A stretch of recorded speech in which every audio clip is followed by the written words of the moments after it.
Ready. মেলা দিন ধরে আমি একটা সমস্যার ভুগতাছি।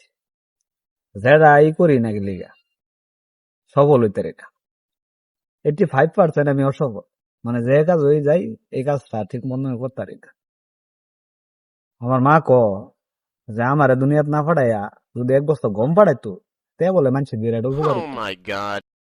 আমার দ্বারা বলে কিছুই সম্ভব না। আর ক যে দেখছা তোর মতো কেউ আছে কিনা, তোর মতো কিছু আছে, তুই অযথা মেলা দিন ধরে বিচারতেছিস যে আমার মতো কেউ বা আমার মতো কিছু আছে কিনা, পাই না।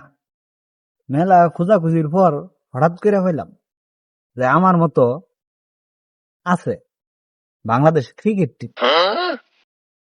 কারণ তারাও আমার মতো অনেক চেষ্টা করে কিন্তু কিছু করতে পারে না। এই মাঝে মাঝে একটু সফলতা দেহা ছোটখাটো দেশগুলার লগে, এতে মনে করেন যে আপনার খুশি থাকা দরকার। কারণ হইল গে এরা, কারণ তারা বেশি কিছু আশা করুন যেত না আমার মতো। আমি তো জানি যে আমার ভিতরে কি আছে, আমি কি হরতারি। মানে আমার মতো তারা, তাগর প্রতিও আমার ওই ধারণা হয়ে গেছে যে আমার মতোই তারা বেশি কিছু করতারে না। তাগর প্রতি বেশি কিছু আশা করে লাভ নাই। যারা শ্রীলঙ্কার লগে জিতার পরে ইন্ডিয়া আর পাকিস্তানের লগে আরসি বিদায় মন খারাপ, তাগর মন খারাপ করার কিছুই নাই।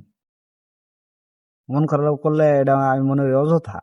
কারণ তারা যে শ্রীলঙ্কার লগে ম্যাচটা দিচ্ছে এতেই খুশি থাকার কথা, ওটাও ঠকার কথা আছে। কিন্তু জিতে গেছে গা, কিছু করার নাই। ব্যাড লাক শ্রীলঙ্কার।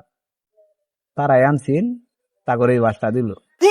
সুযোগের সদ্ব্যবহার, বুঝছেন? আচ্ছা যাই হোক, ধন্যবাদ বাংলাদেশ ক্রিকেট টিম রে। কারণ এই আমার মতো আর কেউ বিষয়ে পাইতেছিলাম না। ওখানে একটা মানে অজুহাত গড় দেখাইতাম যে আমার মতো বাংলাদেশ ক্রিকেট টিম আছে। ঠিক আছে, তো আবারও ধন্যবাদ জানাই বাংলাদেশ ক্রিকেট টিম রে আমার মতো হওয়ার জন্য। ধন্যবাদ, সকলেই ভালো থাকবে। আল্লাহ হাফেজ। আসসালামু আলাইকুম।